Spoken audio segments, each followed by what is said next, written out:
So, welcome everyone to another episode of Optimal Health for Busy Entrepreneurs. I am your host, Julian II, and today I have with me professional athlete, YouTube star, all around inspiring individual, Hellah Sidibe, better known on the interwebs now as HellahGood. How's it Thank going, you for man? your kind word. Thank you. How are you doing? I'm doing great, man. I'm looking forward to this. I had to Yes. get a tough workout in before I got on this call, just because you're the guy who really pushes the boundaries when it comes to training. So I'm looking forward to talking Thank about you. that. I appreciate your kind words. Thank you. Yeah, man. So before we start with the present here, let's go to the past a little bit. And I love to ask this question about people. So what are 1 to 2 lessons from childhood that has shaped you into who you are today? As 1 or 2 things from childhood, just do your best. Mm-hmm. Just do your best.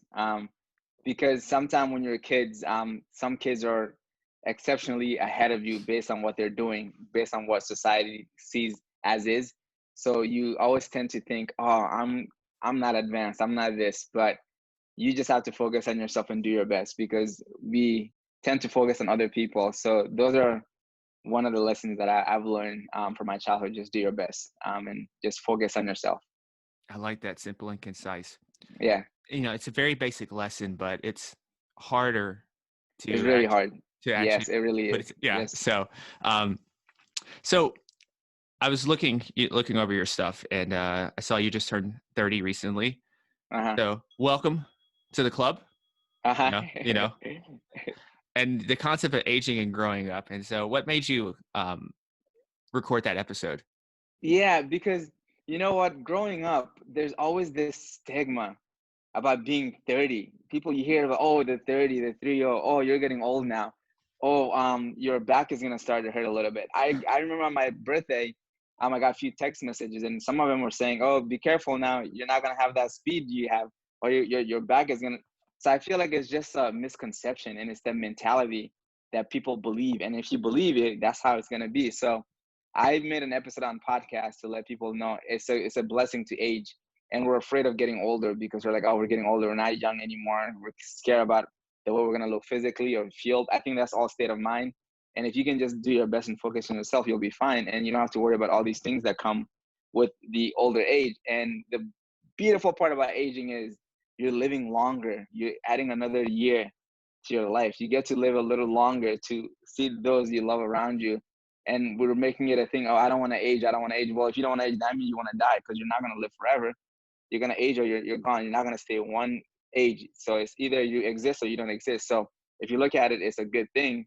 You get to see your parents grow, or you can see your kids, your grandkids. So you want to age. Aging is, and I want to change the narrative about getting older is a bad thing. It's a great thing. It I really like that. is. I love that. And one of the big premises here, that I always preach about is that to a certain extent, chronological age is irrelevant, and it's really all Uh-huh. about biological aging Biological age. and Yeah. how you're taking care of your body. So Yes. I love to hear that. And plus with Uh-huh. 30, I'm just a shade over 30, just a few years over 30, Yeah. and I I'm moving better and feeling better than I did right now than I did at Yeah. 25, even when I was Yeah. still active, because I'm so much Uh-huh. smarter, and you get Yeah. wisdom. Exactly. Exactly. And then people look at me, they're like, what? I thought you were like 23, 24, 25. I'm like, well, That's when I'll take that too. Yeah. you're doing something right. Exactly. So yeah, man, how did you get to where you are today? So let's start in the past and Yeah. take me on a quick journey of how you got to where you are today. So I grew up in West Africa, Mali. Was born and raised there. Came to the United States '98, just for 1 year, '98 to '99. My parents, my dad actually was here since '95 to do his doctorate degree, and my mother came '97 to join him to do her master's. So my little brother was the youngest at the time, so he came with my mom. So my sister and I were older, so we were left behind. We weren't really old. I was like 6, turning 7. My little brother was 4, and my sister was almost 2 years older than me. So we were left behind with my mom's sister to raise us. So unfortunately, she passed away within a year. So we were left alone. So they did their best to get us visa to come to the U.S. So we came in '98 to '99. So it was like the last year my parents were finishing their doctorate degree and master's degree. So after that, the rules are when you finish, you got to get out of the country, move back because you just came here for school. So I was only in the U.S. for a year. So we all moved back. And I learned English in that year time very well. Was speaking English well. And then 2003, my mom got a full, 2002, she got a Fulbright scholarship to come back to the US to do her PhD. And then about 2 years later, my sister and I and brothers, we came here so we can continue our education. So we've been here since then, but we visit often as much as we can when we're able to. So went to high school here, went to college here, played Division 1, got my foot in the professional ranks for soccer as well. And just, if you were to ask me, I just wanted to be a professional soccer player. Goals were to play for big clubs like Chelsea in Europe. That was my dream. And things weren't going my way. And some of them were completely out of my control. There's so many issues. There was visa issues. There was all these things that I was focusing on and working. But I got to a point I got tired of making excuses, and I used to point fingers literally. And then some of them were valid. If you look at it, say, yeah, Hellah, you have a good point. But that was not even good excuse because I didn't focus on what I could do. So I got to this part in life. You know, everybody has this little moment when you're like, you know what, it's time to snap out of it. And I had that moment, that realization. And now that I think about it, I think going plant-based has helped me do that because I became vegan. And I feel like putting in animals in your body, the stress, the stuff that they go through, the fear when they're getting killed, I think that toxin kind of like was probably like clogging my brain to think clearly for myself. That's what I believe personally. And I think that really helped me come to the realization of what are you going to do with your life now? What are you going to do now to step up to the plate? What are you going to do that you're afraid of to not be afraid of anymore? And then running was the first thing that came to my head. First, running was one of the things that I hated because it was a form of punishment for us playing soccer. You do something wrong, get on the line. You're doing sprints for days. Sometimes you show up to practice for almost 3 hours. You don't even see the ball. The coach is making you run. So I love playing the game. I can play 90 minutes, no problem. But when it came to fitness, I just hated it. Mentally, it drained me, and I didn't do well with it because I was just so afraid of the pain that it came with it instead of just accepting it and doing my best. So I wanted to have a soccer body. You know, you're off season, you look fit, you look great. And I was like, how can I maintain that? I said, well, the only way to do that, Hellah, if you're not playing on a team, is to run. And you hate running. So let's try running. Let's go for 2 weeks, just 10 minutes a day. No pressure. It doesn't matter how slow you go or how many miles you cover. Just run for 10 minutes. And within a week, literally fell in love with it because there was zero pressure. And I did something that was attainable. And now fast forward to 1,304 consecutive days, we're still going. So well over 3 years, going on to year 4. Wow. That's a lot of days. Yeah. That's a lot It of goes days. quick. It does go quick. It feels like it went quicker Yeah. than it sounds. So to me, it sounds like a big part of like your soccer ordeal was a big part in shaping you who you are today in terms of your 100%. mindset. And so, Yeah. that's You always have that athlete mind. No matter what, you have that, like, you know what, I got to grind it out kind of thing. That definitely helps with the running because some days it's just tough. You just got to grind it out. And then also with the, some of the setbacks that things weren't in your control with the soccer, and kind of apply that to life right now for a lot of people. So, when you did you have a letdown in like a gap, soccer?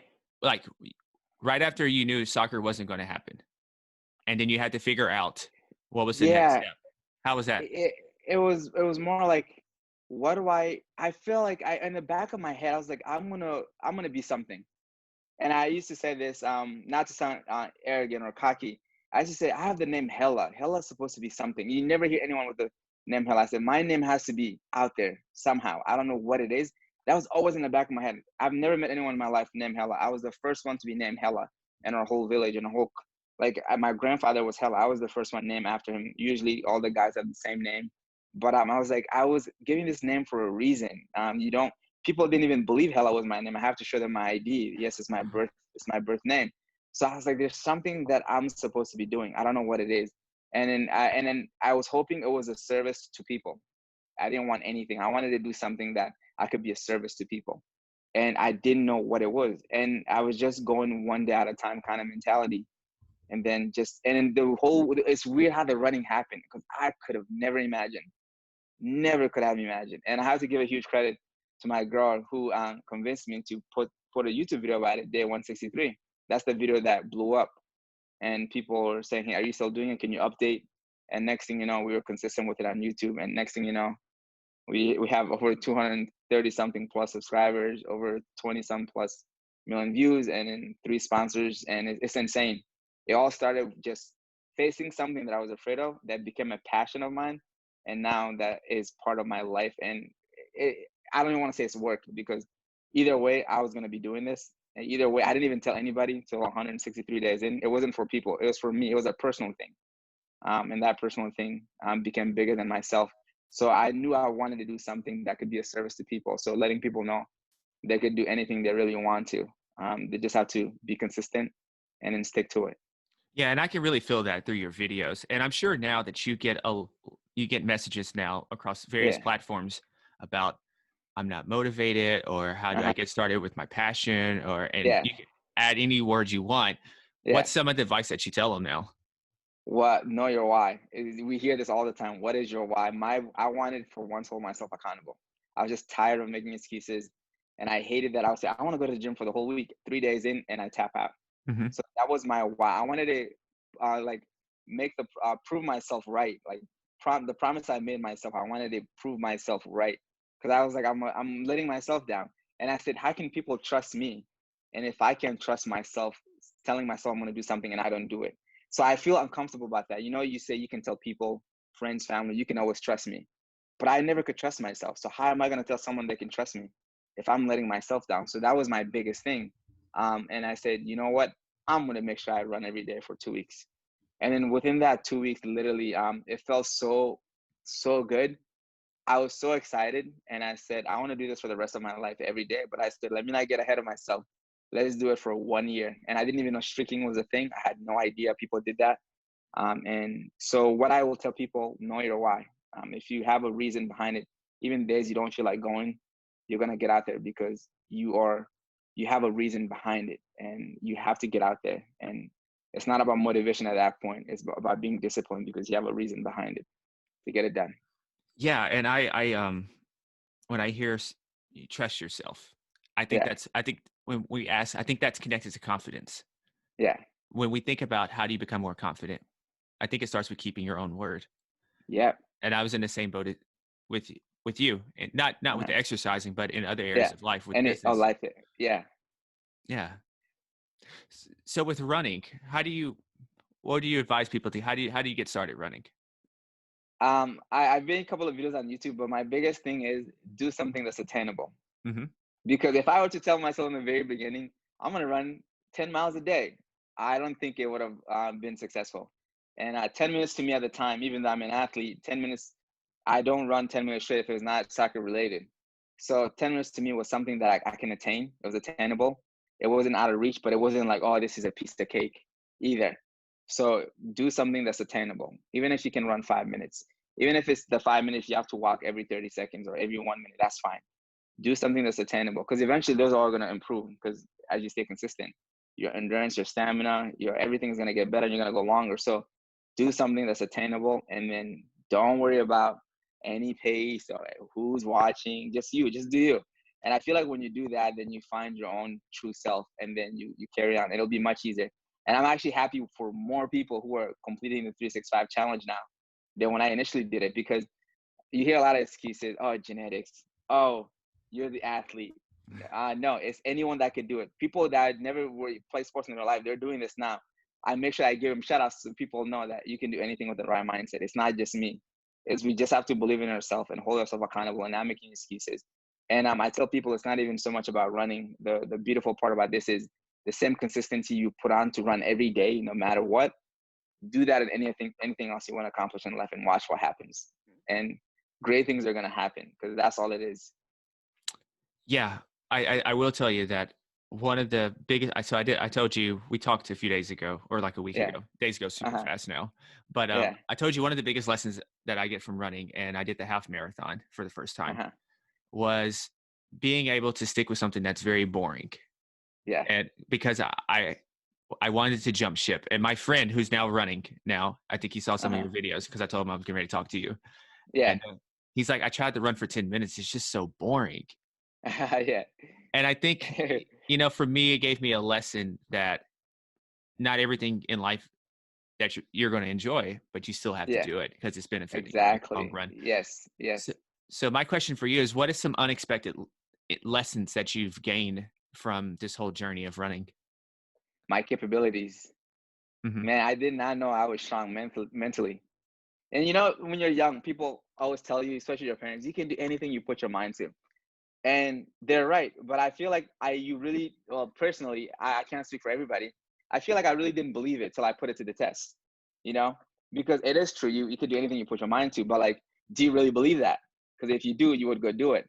And running every day made me really show me how strong I am mentally, how like the willpower, because man, there's been some rough days. There's been days, even yesterday was rough. I was miserable outside for an hour and 40 minutes. My legs were amazing. I was enjoying each stride. It was effortless on my legs, but my hands were frozen like an ice cube. I was in so much pain. I couldn't even enjoy my strides, and the stride was effortless because all I could think about is my hands are about to fall off. I don't feel it. Every time I move my arm, it feels like my muscles are gonna snap. It was just frozen, and I'm just trying to get home. And I get home, it was even worse when it was like warming up. It felt like someone was stabbing me with a knife. So the reason I was able to get through it, I was just telling myself, Hellah, just focus on 1 mile at a time to get home. Doing your best. So it shows you your mental toughness. It shows you how we are strong as human beings. And that's what I would say the biggest thing for me that I learned about myself personally, not even the physical aspects. Like I ran 245 miles in 1 week. I ran 50 plus miles in one day. And then I ran 50 miles twice. So one of them was over 50, one of them was 50. It was the power of the mind that got me through it. And then before that, I had no experience of it. I didn't know how my body was going to react, but I just believed. And I was like, you know what? I could do it. And that's what comes back to what we talked about, self-confidence too. So I learned a lot about my mindset. The mindset is really big. It really is. Yeah, I think sometimes you just have to do it and see what happens. Exactly. Just test it out. Yeah, and just see what happens. Because I tell you what, early on, I was like, 12 miles is nothing. Or no, wait, it was 10. I was like, it's nothing. Yeah. I could do, I did 4 earlier in the week. So I was like, what's an extra 6 miles? Yeah. I got to mile 8. Uh-huh. My legs, I've had one of the most serious cramps I've ever had in my life. Uh-huh. But it taught me a lesson, which is preparation and nutrition. Yeah. So now I kind of want to Now dive you into go that. back again. Exactly. Yeah. Yeah. Yeah. So because nutrition for running is a little different It's, than nutrition for weightlifting. So completely. Yes. so I want to hear about your way toward nutrition. You mentioned your Yeah. plant-based diet now. So Yeah. Yeah.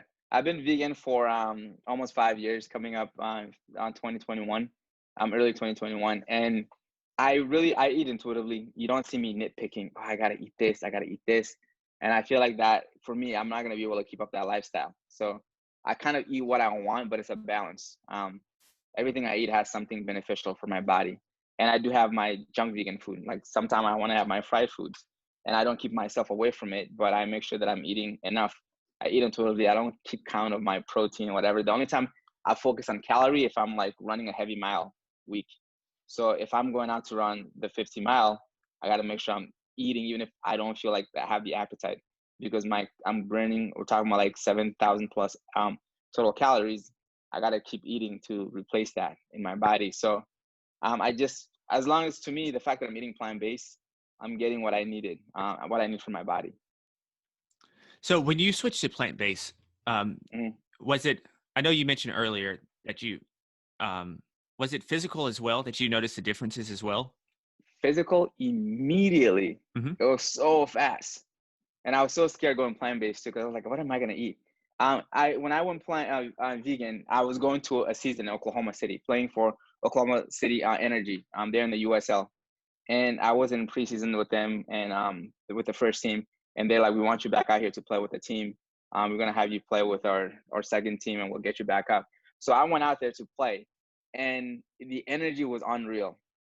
It was like my body was just completely in a different state. I went there very heavy, close to like 180, just big, and I wasn't like overweight, but you can see the difference. And then I lean up pretty quick. I mean, obviously soccer will do that for you, but the way I was eating gave me this much energy. I used to get kicked out of practice because I was a 90-minute man. I played 90 minutes the whole game, so there would be practice where the starters and who plays the whole game don't have to stay the whole training after a game or a few days before a game, I'm the one who's playing with the second team because I want to play more. And the coach, I've had multiple encounter where a coach, he's a Hellah, stop.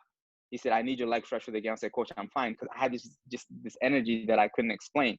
And we hear a lot of teammates since my younger days, college, high school, up until then. They're like, if you don't feel tired by the end of the game, you didn't leave everything out on the table. Someone said that speech in our locker room. I said, I disagree. I said that. I said, I'm giving everything on the field and I still feel like I have energy. So just because I have energy doesn't mean I didn't give anything on the field because I just felt that good. There's been games I've talked to my roommates. I'm like, honestly, we dominated and I'm flying up and down the left wing because I'm a left back. And I'm like, I can play another second game right now. That's how much energy I have. And they saw the energy in me. And then some of them were like, what made you go vegan? I started showing them the documentary. Some of them tried to try it. They're like, well, I need your energy. So the biggest thing I felt right away was the energy my body was having. And it was just unbelievable. It really was. It was like, I can't explain it. I really can't. Interesting. Yeah. Yeah. We all respond so differently to different foods and everything. And it's totally like I agree. You kind of have to be like a scientist and just experiment. Yeah, exactly. So nutrition we're kind of opposites. See, I'm kind of type A. I wish I had your personality, but I love to keep up with everything. Yeah. I just love it. So let's talk with recovery because that's a big part as well. So yeah. How do you go about your recovery? Recovery, I'm not like, I have to really sit down for like a few hours for recovery. And it's more like any little time I have. So if I'm watching a TV show or I'm on my phone watching YouTube, I'm using my Theragun or my Hyper Ice massage gun. I'm using my recovery boot. I'm foam rolling. So it's like you take advantage of the little moments that you have, and that adds up to the bigger picture, to the few hours in a day. Or like I can hang my leg against the wall after a run just to chill on my phone a little bit. So it's the little things that you do. People, because to me, I to tell you the truth, I wouldn't be consistent, even though it's weird that I'm consistent running every day. I wouldn't be consistent just trying to pick like an hour out of the day just to focus on recovery. I knew I wasn't going to be able to keep that up, but I take advantage of every little moment. When I'm sitting around, there's so many idling time we have in a day. Even people who are the busiest, they're going in, there's going to be some idling time. It's what's a priority to you now? What are you going to do within that little idling time, even if it's just 10 minutes that you have? Are you going to spend it with your family and your kids, which is also important? Or are you going to spend it on something else that you need to do? So any little time that I have every day, I do something with recovery. And then I'm putting more energy toward it with those little time and focus on it instead of just kind of going through the motion. And it's been amazing. Yeah, it has been. My legs feels great. I haven't, especially this month, I haven't done no less than 12 miles in a day. I bet your whoop data is out of this world. Yeah, completely. It's always high up. But sometimes also I'm wondering if it's because it's always like shooting like really high. So that is an interesting number to see on Whoop. What's the highest you've gotten yours up to? For the strain, they say you can't get 21. I got to 20.8. Ah. So 21 is like if your heart rate is at a max for 24 hours, which is impossible. Yeah. So they said that is the only way you can get to 21. So the closest I've gotten to was at the highest. I was really close, but it never happened. So for the strain. That must have been what, like a marathon or something crazy like that. Yeah, it was my 52-mile day. Okay. Yeah. Mm-hmm. So did you consecutively or did you break that up? I broke it up. Yeah. Okay. But it was breaking up because I would get home. People actually in that video, they're like, "Oh, that's impossible. How come you have different clothes on?" I sweat like it's my job. So then every time I get an opportunity to come home, so I got to refuel. Mm-hmm. You know, I'm not taking water and food with me. I'm not going to carry that while I'm running. So I stop home to change, refuel, eat, and leave. So when I'm home, I'm in a sweaty clothes. I get out of it and I put on new clothes. So I was running like 8 miles, 11 miles at a time. I get home, quick break, sometime 30 minutes, not even. Eat, change, get out, and go right back out there. I wasn't coming home, sitting around for 2 hours and going. If I did that, I wouldn't be able to complete it throughout the time I wanted to. So the run time was 8 hours and 30 minutes. Okay. Yeah, I can't carry like water and food with me when I run. Yeah, and then yeah, I get so nasty. Like I sweat so much, like it's uncomfortable. Like you sweat and then you stop and you got to start again in your saggy, sweaty clothes. your compressions, your shorts, everything is wet. I love that I can come home. Try to stay around the area after a few miles, come home, just change. I don't shower. I just change out of it and put on clean, dry clothes. And especially when the time I did it was around the cooler weather. It was a sunny day, but like I don't want to get sick. I don't want to get hypothermia. So it wasn't all straight nonstop. It wasn't. All right. So we covered nutrition, recovery. Yeah. So let's dive into your training. So when you think about the miles that you're going to run every week, is it something intuitively like your nutrition, or do you have a set goal for your miles? In the beginning, I was just running for fuel. Like when I started May 15th of 2017. Actually, fun fact, I started way before that, May 15th, 2017. That's the official date because that's when I started tracking everything with my watch. I started way ahead of that. But if I say, I don't want to say those dates because on the record, what I have proof to show. So I just don't say I started like days before that. So we said officially May 15th, 2017. I would just run intuitively. And when I got to January of 2018, like few months in, I saw my average was hitting 5 miles a day without even paying attention to it.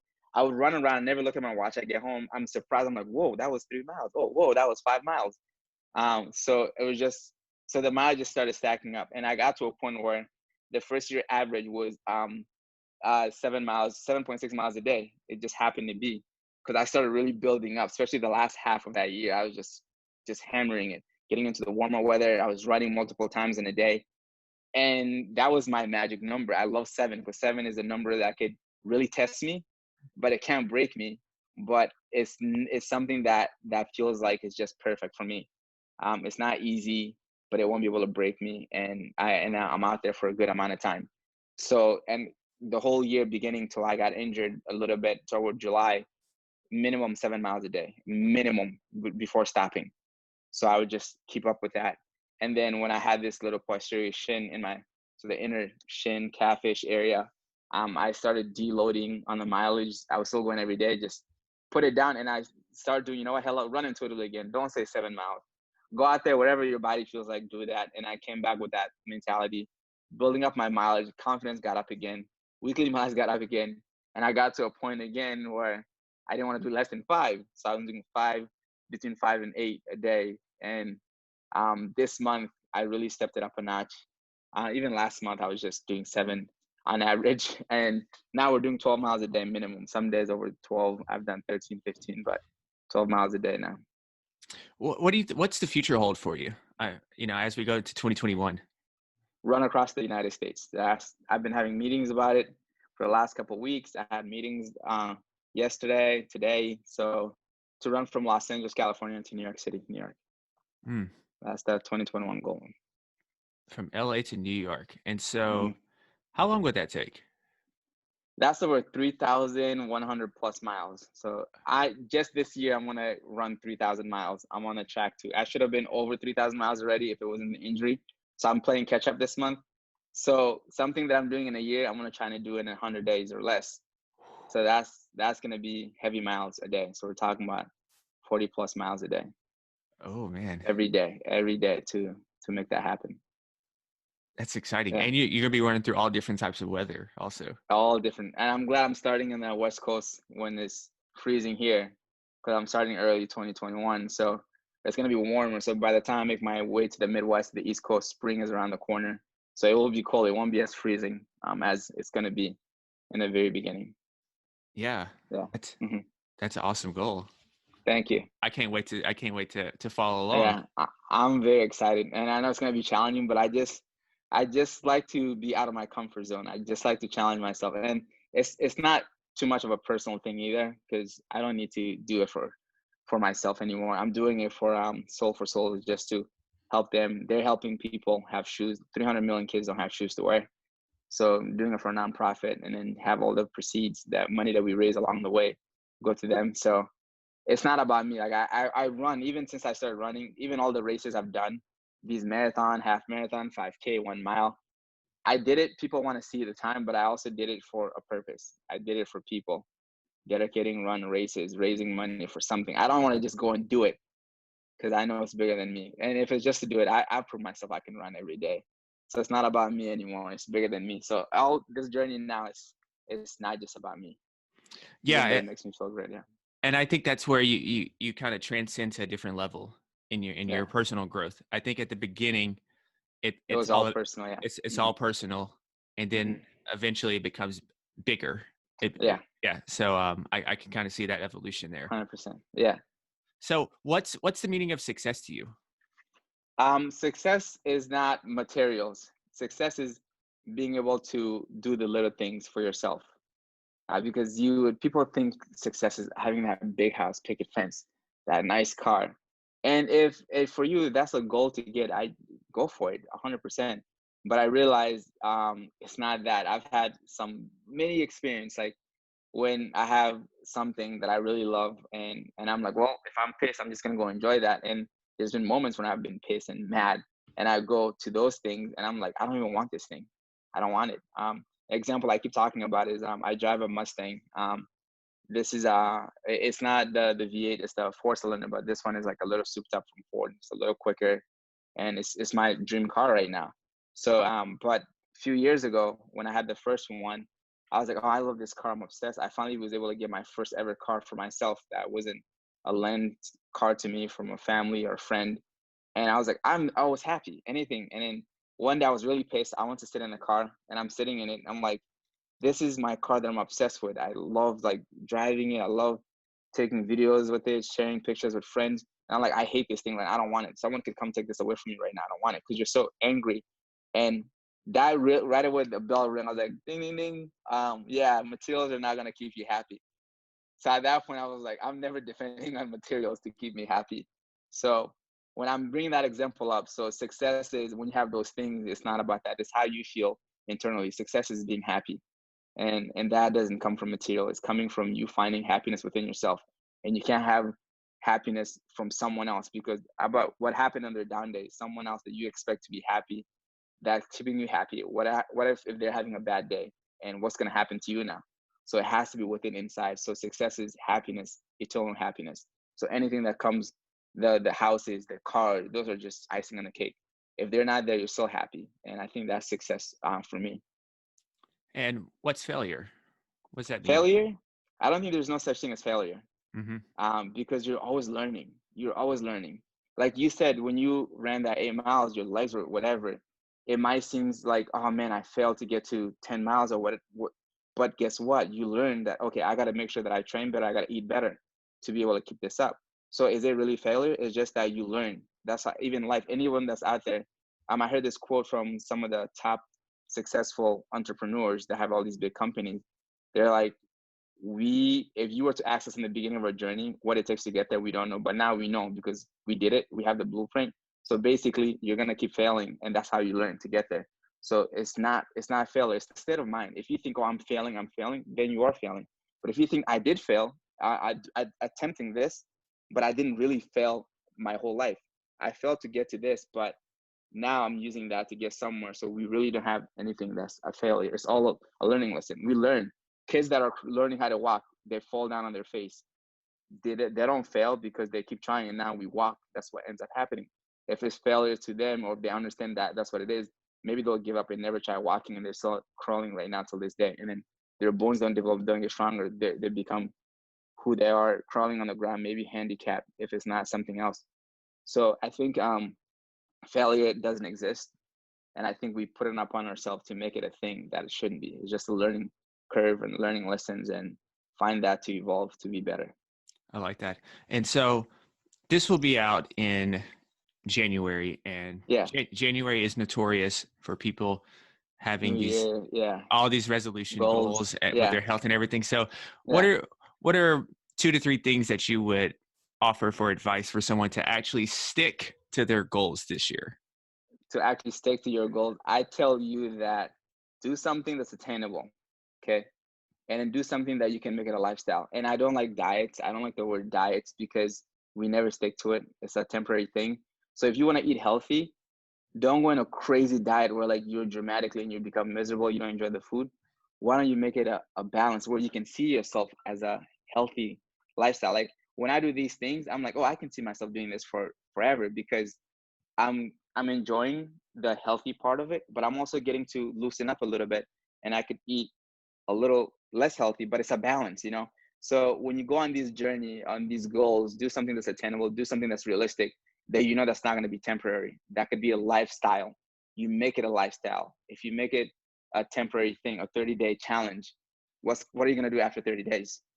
So do something that you can do, that you could do every day. And it's a lifestyle. And if you miss a day, that is okay, because it's a lifestyle. You get right back into a routine. And just like the personal work we have, we go to work every day. There's going to be sick days. There's going to be vacation days. Just because we have 6 days we don't go in, or vacation days we don't go in, we still come back to that lifestyle. We continue. So you're able to kind of be on a lifestyle instead of having these 30 days, 5 days, first month, whatever. When that ends, you go back to your old habit, and everything is basically what you did didn't matter anyway, because it's all gone. So I think something that's attainable, something you can make a lifestyle. And don't compare your success to others, because everybody has their own time. Everybody's body reacts differently. We all have different body, different mind. So just focus on your own. And then if you see someone else, if you want to compare, use that as a source of motivation. If he can do it, she can do it, I can do it too. Not so much of, oh man, this person is killing it, why can I not do it? Just focus on your own energy, and I think you'll be fine. Awesome. And so as we Yeah. get ready to land this ship here, we're going to just do a Yeah. few random questions. The first one is, what are 2 to 3 books that have had a major impact on your life? Ooh, the Four Agreements. That's a good book. Miguel Dan Ruiz. Yeah, the Four Agreements. I'm gonna just say the four real quick.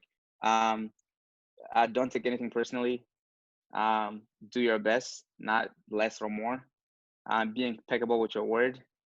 And what's the fourth one? I'm trying to think of the fourth one. Do not make assumption. Yes. Yeah. So those are the four.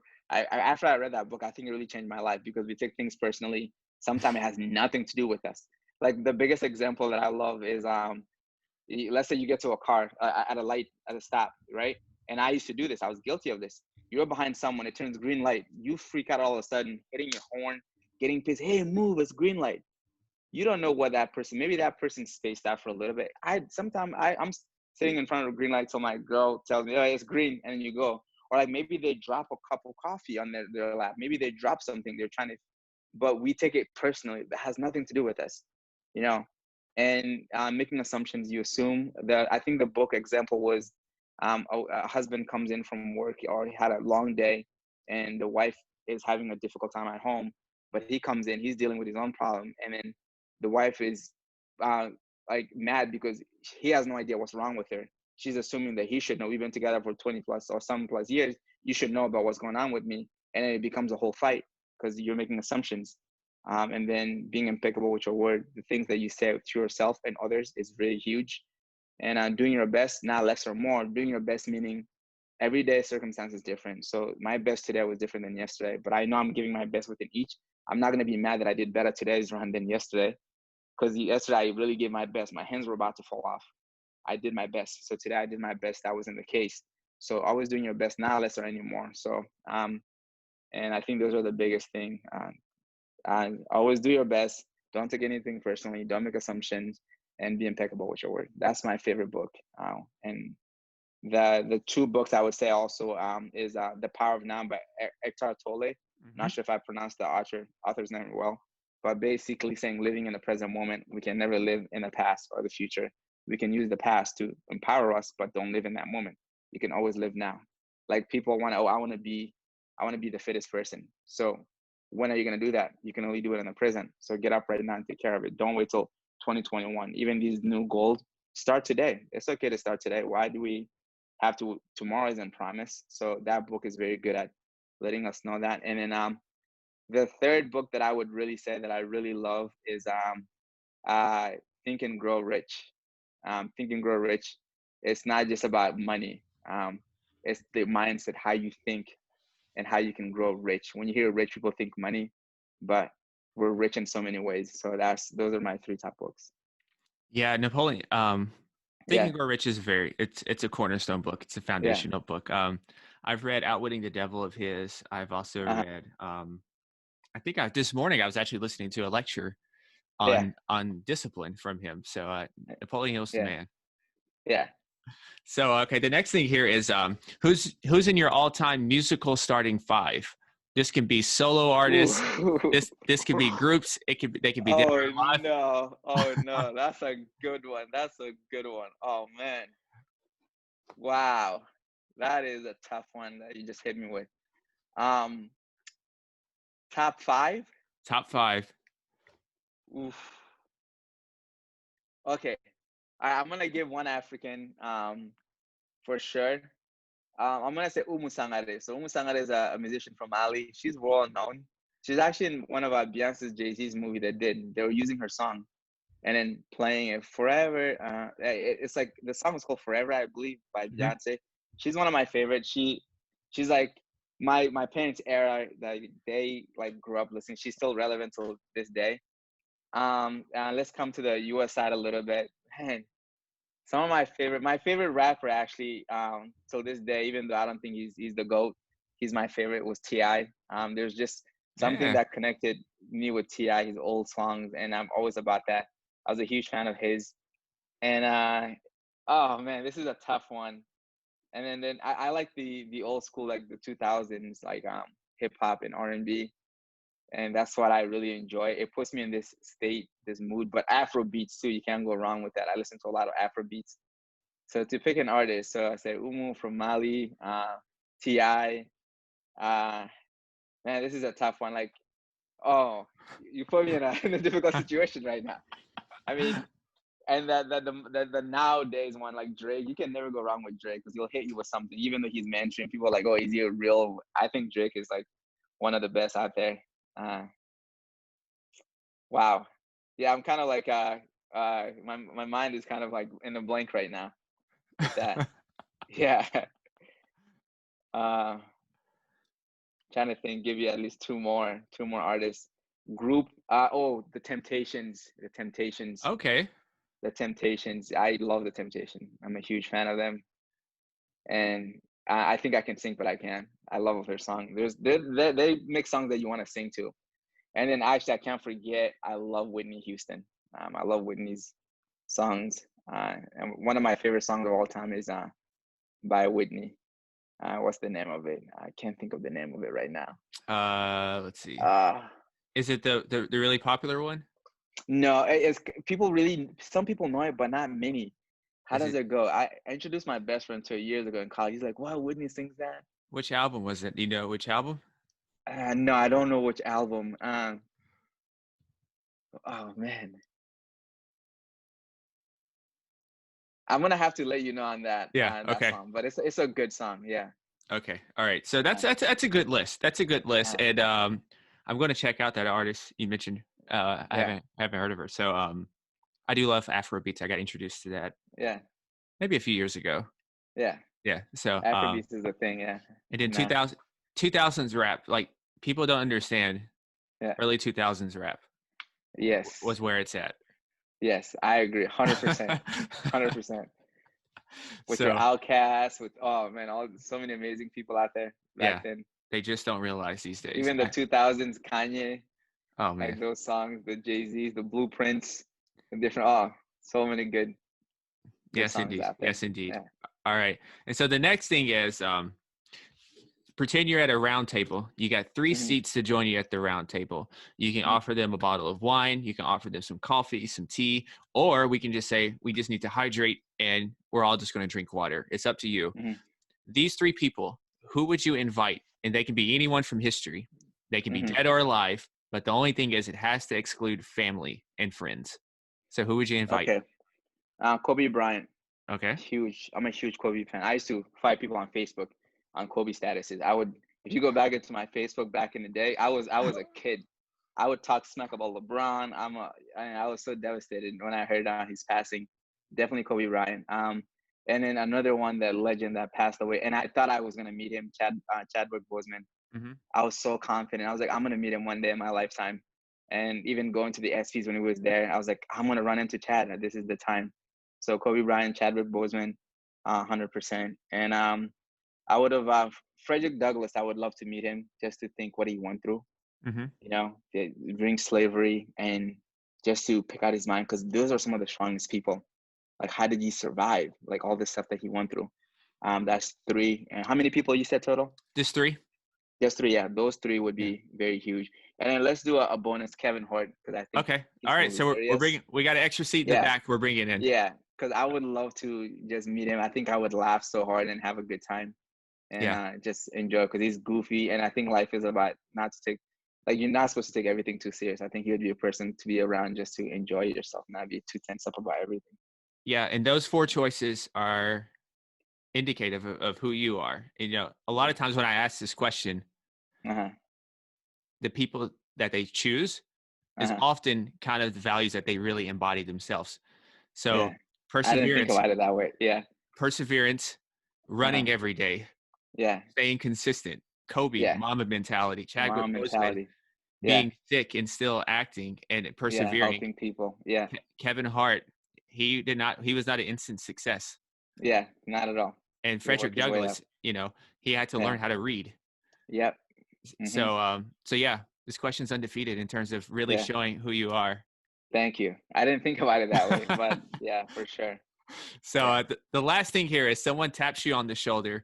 Maybe Uh-huh. you're midway through your run. Maybe you're in Uh-huh. Kansas. I don't know. We'll say you're in Kansas right now. You're Uh-huh. taking a Uh-huh. rest break. Someone taps you on this, so they're saying, "Hey, you're that Hellah guy. I love your Yeah. channel. What are 3 things that I can do today to become a superhuman entrepreneur?" What would you tell them? Stay consistent. That's Hmm. the biggest. Be consistent. Do what you love and don't care what anyone says. So consistency. So I guess in this order, do what you love, be consistent with it, and don't care anyone's opinion. Um, do not care about it unless if it's positive. If it's negative, throw out the window. Because doing what you love is very important. Running was something I didn't love, but I fell in love with it, and that's the biggest thing. Because if you really don't love something, you're always gonna find something to complain about. You're not gonna stay true to yourself about it.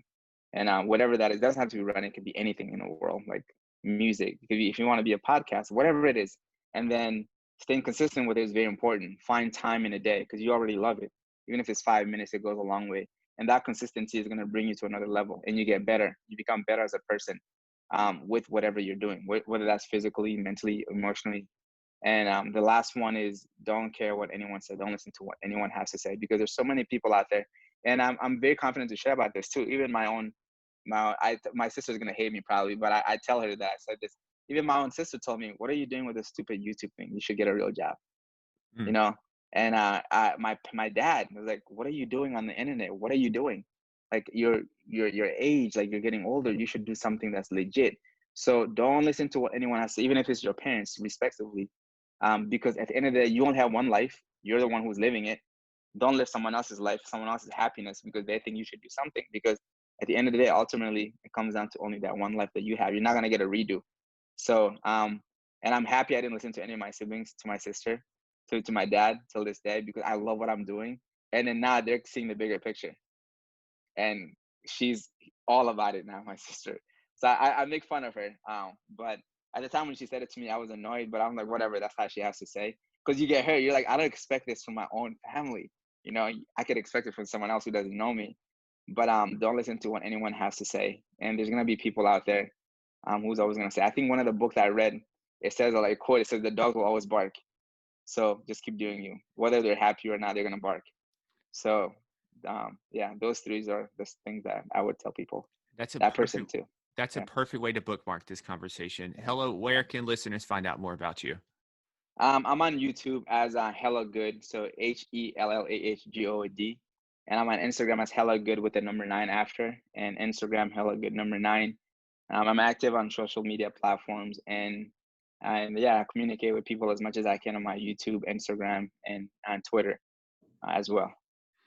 All right. And I will have all that in the show notes. And until next time, Yeah. people, stay awesome and Yeah. continue to be limitless. Peace. Thank you so much for having me.